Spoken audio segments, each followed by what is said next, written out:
Hi, Chuck here again, and today I'm here to do a review on the Rotor Riot CL1 frame, and this is going to be a long-term review. I've had this about 2 months, and I bought this back in June right after it was introduced, and since then it's become my basher and my all-purpose flyer. So, you know, I would basically say I recommend this frame. I think it's a good frame, but I think there's a design flaw that I'll talk a little bit more about later.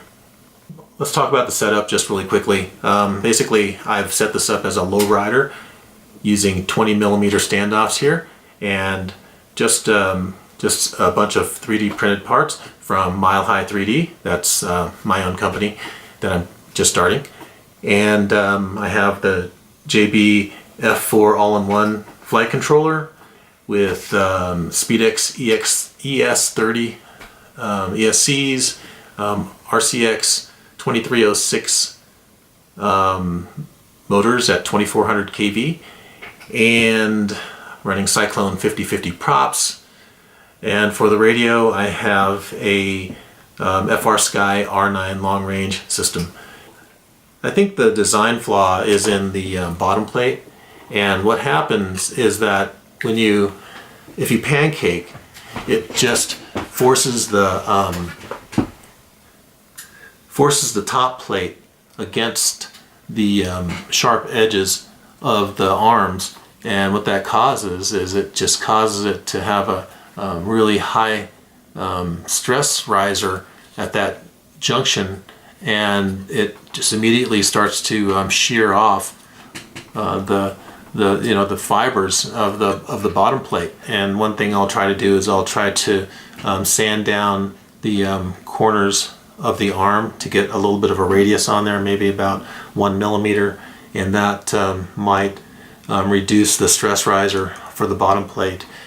I'll be replacing the bottom plate, and the arm just looks like it just got eaten up. I mean, I don't know, I've been flying a little bit in parking lots, and I've had a couple crashes, but nothing major, and it's just eaten up the carbon fiber of the arm, and I think that's probably just par for the course, but it's just not a real durable part of it. But I'd say it does save the motor, so the motor is still good. So I guess the next thing here is let me just get to doing a restoration project on this. I'll do a cleanup because it's super dirty after 2 months of flying.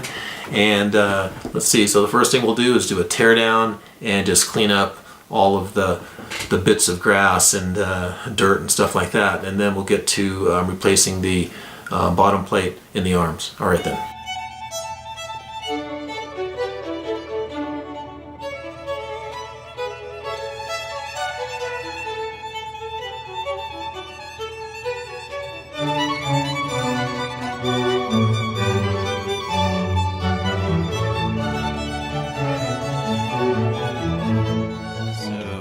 Now I have it torn down except for, the arms that I want to replace. I think I want to replace the front 2 arms.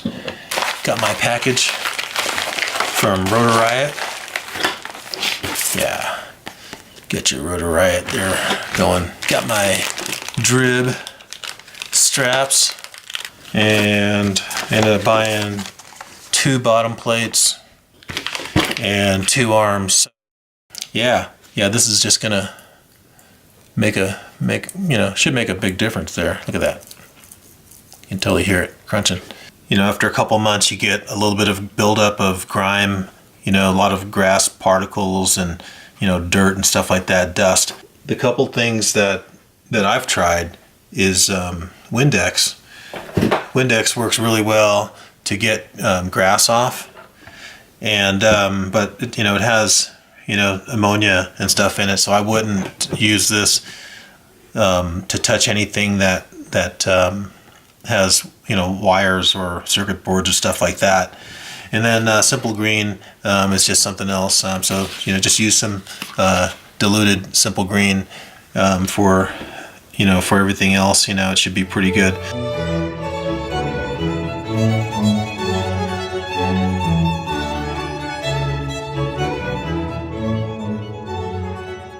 of the things you'll have to do is use Loctite on your bolts, or nuts and bolts, so that you don't have anything loosen up on you.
So there you have it. That was the full rebuild of the Rotor Riot CL1, and had a replacement of the bottom plate and two front arms, and everything's just put back together the way it was. I did take an opportunity to reprint these LED marker lights right here, which I'll do. I'll show you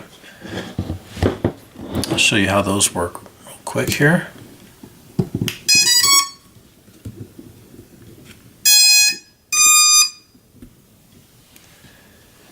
So just set up in Betaflight as just pulsing this purple color, and as I raise the throttle, it'll go through a few different color changes. So let's see, it'll go up through blue, green, yellow, red. So it'll go through different color changes as I throttle up.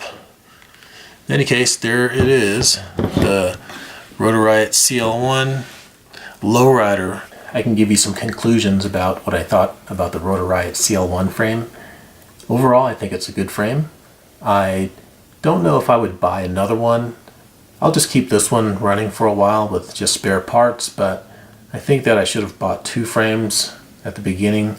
Usually I do buy two frames whenever I buy frames, and I usually buy really cheap frames, so you know, this has been a good frame so far. It's a little bit heavy. The arms are a lot thicker than the cheaper frames that I usually use, and so I recommend it. It's a good frame. Not sure what to compare it to because I've customized it. It's a lowrider frame, and I'm really enjoying it, and got my drib straps on there now, so totally styling, right? Okay, well, thanks a lot for watching, and have a great day.